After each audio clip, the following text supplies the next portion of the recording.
नमस्कार दोस्तों, हम इस वीडियो में एमपी बोर्ड क्लास 8 का सोशल साइंस चैप्टर नंबर 6 के क्वेश्चन आंसर इस वीडियो में हम देखेंगे। अगर आप इस चैनल पर नए हैं तो इस चैनल को सब्सक्राइब करें, बेल आइकन प्रेस करें ताकि आने वाली वीडियो आपको मिल सके। दोस्तों, चैप्टर 6 है स्थल मंडल, स्थल एवं कलाकृतियाँ।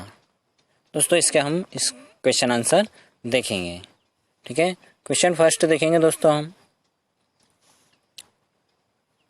क्वेश्चन फर्स्ट है, निम्नलिखित प्रश्नों के सही विकल्प चुनकर लिखिए।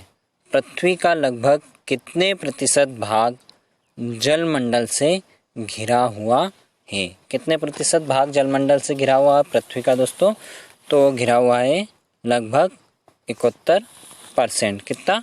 71%, 71%। ठीक है, नेक्स्ट क्वेश्चन देखेंगे दोस्तों। नेक्स्ट है, किस देश में सबसे अधिक भूकंप आते हैं? किस देश में सबसे अधिक भूकंप आते हैं? Bharat, France, Japan, Sri Lanka. कहाँ पर आते हैं दोस्तों? तो वो आते हैं जापान। कहाँ पर आते हैं? जापान में सबसे अधिक भूकंप आते हैं। ठीक है दोस्तों, नेक्स्ट देखें। नेक्स्ट है, रिक्त स्थानों की पूर्ति कीजिए। प्रश्न नंबर 2 है, रिक्त स्थानों की पूर्ति कीजिए। नंबर 1, पृथ्वी का लगभग प्रतिशत भाग स्थल द्वारा घिरा हुआ है। यानी पृथ्वी का लगभग कितना प्रतिशत भाग? 29% भाग स्थल द्वारा घिरा हुआ है। नंबर 2 देखेंगे, पृथ्वी की सबसे बाहरी परत को भूपर्पटी या बाहरी परत कहते हैं। भूपर्पटी या बाहरी परत कहते हैं। नंबर 3 देखेंगे दोस्तों, सियाल में सिलिका तथा एल्यूमिनियम धातुओं की प्रधानता होती है। किसमें? सियाल या सिलिका में एल्यूमिनियम धातुओं की प्रधानता होती है। दोस्तों, प्रति 32 मीटर गहराई पर 12 सेल्सियस तापमान बढ़ जाता है। यानी 32 मीटर की गहराई पर 12% सेल्सियस तापमान बढ़ जाता है। ठीक है दोस्तों, नेक्स्ट देखेंगे। क्वेश्चन नंबर 3, अति लघुत्तरी प्रश्न। दोस्तों, भूपटल की प्राथमिक शैलें कौन सी है? भूपटल की प्राथमिक शैलें कौन सी है? तो उत्तर देखेंगे दोस्तों, आग्नेय शैल भूपटल की प्राथमिक शैलें हैं। ठीक है दोस्तों, आग्नेय शैल भूपटल की प्राथमिक शैल है। नेक्स्ट देखेंगे दोस्तों। नेक्स्ट है, धरातल की 3 प्रमुख स्थलाकृतियों के नाम लिखिए। धरातल की 3 प्रमुख स्थलाकृतियों के नाम लिखिए। तो उत्तर देखेंगे, धरातल की 3 प्रमुख स्थलाकृतियाँ पर्वत, पठार और मैदान। क्या है दोस्तों? पर्वत, पठार और मैदान है। ठीक है, धरातल की 3 प्रमुख स्थलाकृतियाँ पर्वत, पठार और मैदान है। नेक्स्ट देखेंगे दोस्तों। अगर आप इस चैनल पर नए हैं तो इस चैनल को सब्सक्राइब जरूर करें। दोस्तों, वीडियो को अंत तक जरूर देखें। नेक्स्ट देखेंगे, सेलों में जब लहरनुमा मोड़ पड़ जाते हैं तो उन्हें क्या कहते हैं? सेलों में जब लहरनुमा मोड़ पड़ जाते हैं तो उन्हें क्या कहते हैं? सेलों में जब लहरनुमा मोड़ पड़ जाते हैं तो उन्हें वलन कहते हैं। क्या कहते हैं दोस्तों? वलन कहते हैं। नेक्स्ट देखेंगे दोस्तों। नेक्स्ट है, संसार में सबसे अधिक ज्वालामुखी कहाँ है?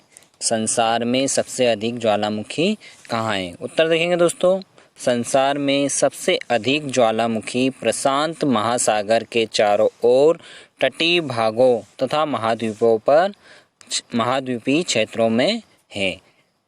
संसार में सबसे अधिक ज्वालामुखी प्रशांत महासागर के चारों ओर तटीय भाग जो है तथा महाद्वीप क्षेत्र हैं, वहाँ पर सबसे अधिक ज्वालामुखी है।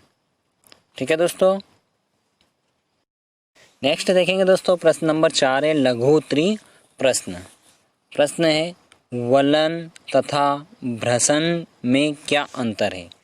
वलन तथा भ्रसन में क्या अंतर है? तो पृथ्वी के अंदर, उत्तर देखेंगे दोस्तों, पृथ्वी के अंदर क्षैतिज भू संचलन द्वारा जब सेलों में लहरनुमा मोड़ पड़ जाते हैं तो इन्हें वलन कहते हैं, जबकि क्षैतिज भू संचलन से उत्पन्न दबाव तथा तनाव के कारण सेलों के टूटकर अलग होने की प्रक्रिया को भ्रंशन कहते हैं। ठीक है दोस्तों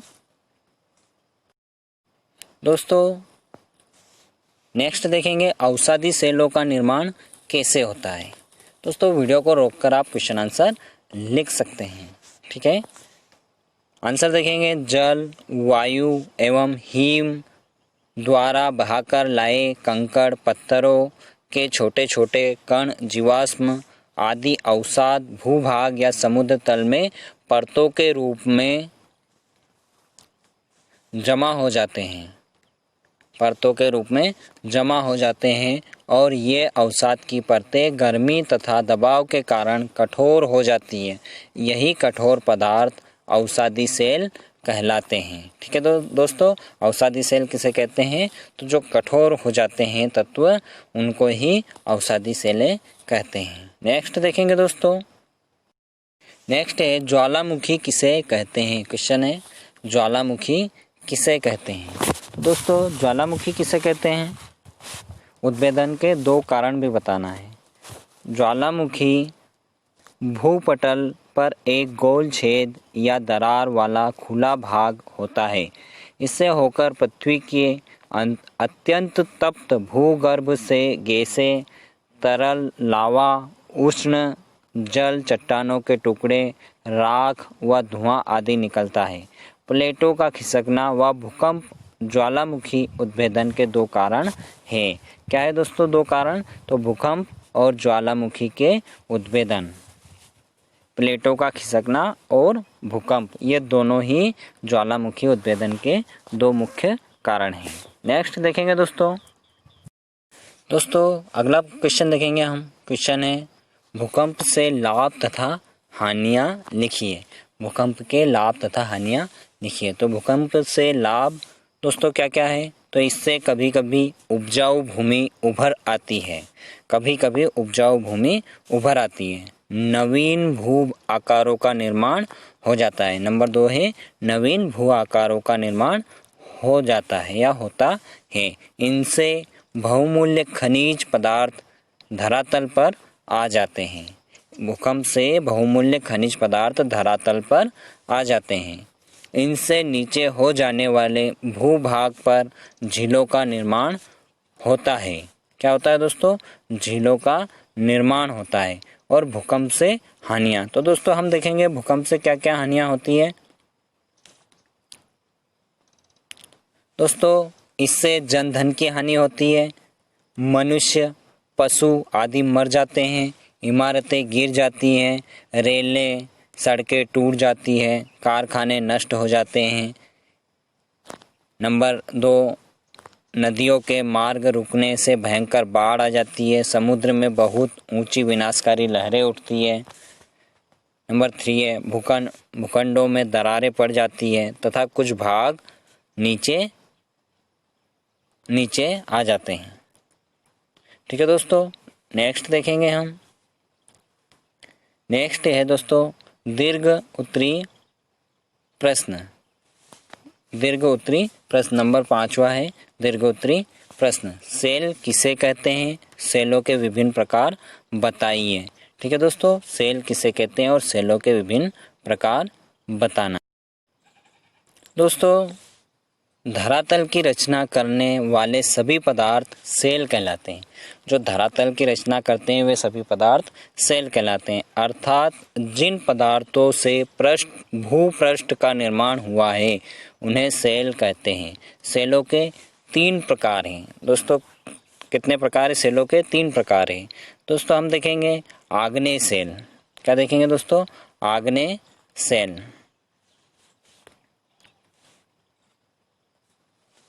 आग्नेय सेल में देखेंगे ये सेलें भूपृष्ठ की प्रारंभिक सेलें हैं। इन्हें प्राथमिक सेलें भी कहते हैं। ये सेलें पृथ्वी के आंतरिक भाग में पिघले पदार्थों के ठंडे होने से बनी है।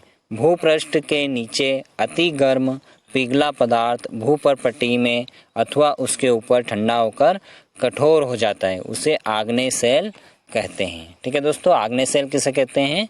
तो जो पृथ्वी के अंदर जो पिघला भाग होता है और भूपर्पटी पर आकर ठंडा हो जाता है उसे आग्नेय शैल कहते हैं। नेक्स्ट देखेंगे दोस्तों अवसादी शैल। क्या है दोस्तों? अवसादी शैल जल, वायु तथा हिम द्वारा बहाकर लाए गए कंकड़, पत्थरों के छोटे छोटे कण, जीवाश्म आदि भूभाग या समुद्र तल में परतों के रूप में जमा हो जाते हैं। इस प्रकार जमे हुए पदार्थों को अवसाद या अवसादी शैलें कहते हैं। ठीक है दोस्तों, कहते हैं यही अवसाद की परतें गर्मी तथा दबाव के कारण कठोर हो जाती है तो उन्हें अवसादी परत या अवसादी शैल कहते हैं। ठीक है दोस्तों, नेक्स्ट देखेंगे दोस्तों हम कायांतरित शैलें। तो कायांतरित शैलें देखेंगे दोस्तों। कायांतरित शैलें जब आग्नेय तथा अवसादी शैलों के रूप, रंग और गुण में आंतरिक ताप तथा दबाव के कारण पूर्ण रूप से परिवर्तन हो जाता है तो उन्हें कायांतरित या परिवर्तित शैल कहा जाता है। ठीक है दोस्तों, कहा जाता है। नेक्स्ट देखेंगे दोस्तों हम, नेक्स्ट क्वेश्चन देखेंगे। नेक्स्ट है पृथ्वी की संरचना को रेखा चित्र द्वारा समझाइए। तो दोस्तों उत्तर देखेंगे पृथ्वी की सबसे बाहरी व ऊपरी परत को भूपर्पटी या स्थल मंडल कहते हैं। इसी पर प्राणी जगत निवास करता है। यह स्थल हल्की जलज शैलों से बना हुआ है और इसकी मोटाई लगभग 10 से 70 किलोमीटर है। स्थल मंडल की ऊपरी परत को सियाल भी कहते हैं। इसमें सिलिका तथा एल्यूमिनियम पाया जाता है। पृथ्वी की आंतरिक संरचना। ठीक है दोस्तों, तो दो धातुओं की प्रधानता है। सियाल के नीचे की परत को सीमा कहते हैं। इसमें सिलिका और मैग्नीशियम धातुओं की प्रधानता है। इसके नीचे मेटल, इसमें ओलिवाइन और पायरॉक्सीन खनिजों की प्रधानता है। इसके नीचे पृथ्वी का क्रोड है जिसे नाइफ या निफे कहते हैं। क्या कहते हैं दोस्तों? उसे निफे कहते हैं। दोस्तों नेक्स्ट क्वेश्चन देखेंगे। ज्वालामुखी के मानव जीवन पर होने वाले प्रभाव बताइए। ज्वालामुखी से मानव जीवन पर क्या प्रभाव पड़ते हैं वो बताइए। तो उत्तर देखेंगे ज्वालामुखी के मानव जीवन पर होने वाले प्रमुख प्रभाव इस प्रकार है। ज्वालामुखी से विभिन्न स्थलाकृतियों की रचना होती है जैसे मैदान, पठार, पर्वत आदि। इनसे हमें बहुमूल्य खनिज पदार्थों की प्राप्ति होती है। ज्वालामुखी से निकला लावा चारों ओर फैलकर कालांतर में उपजाऊ मिट्टी का निर्माण करता है। शांत ज्वालामुखी के मुख में वर्षा का जल भरने से झीलों का निर्माण होता है। ज्वालामुखी से कई लाभ के साथ साथ हानियां भी होती है। ज्वालामुखी उद्गार से मानव जीव जंतु, वनस्पति, कृषि क्षेत्र, मानव आवास एवं बड़े बड़े नगर, गांव जलकर नष्ट हो जाते हैं अथवा दबकर ध्वस्त हो जाते हैं। ठीक है दोस्तों, नेक्स्ट क्वेश्चन देखेंगे दोस्तों हम। भूकंप किसे कहते हैं? भूकंप किसे कहते हैं? भूकंप आने के कारण लिखिए। भूकंप किसे कहते हैं और भूकंप आने के कारण लिखिए। तो उत्तर देखेंगे भूकंप दो शब्दों से बना है, भू तथा कंप, जिसका सामान्य अर्थ है पृथ्वी का कंपन। जिस तरह किसी शांत जल में पत्थर का टुकड़ा फेंकने पर गोलाकार लहरें केंद्र से चारों ओर प्रभावित होती है, उसी तरह भूगर्भ उद्गम केंद्र यानी गड़बड़ी वाले स्थान से भूकंप लहरें चारों ओर फैलती है। भूकंप की उत्पत्ति जिस स्थान पर होती है उसे भूकंप केंद्र या फोकस कहते हैं। ठीक है दोस्तों, अब भूकंप आने के क्या कारण हैं? भूकंप आने के भूगर्भ में यदा कदा अचानक हलचल हो जाने के कारण पृथ्वी की सतह पर भूकंप आ जाते हैं। नंबर 2 देखेंगे, तीव्र ज्वालामुखी उद्भेदन होने पर भी भूकंप आते हैं। नंबर 3 है, कभी कभी भूगर्भ में बनने वाली गैसों एवं जल वाष्प भी कमजोर भूपटल को हिला देती है, जिससे भूकंप आते हैं। ठीक है दोस्तों।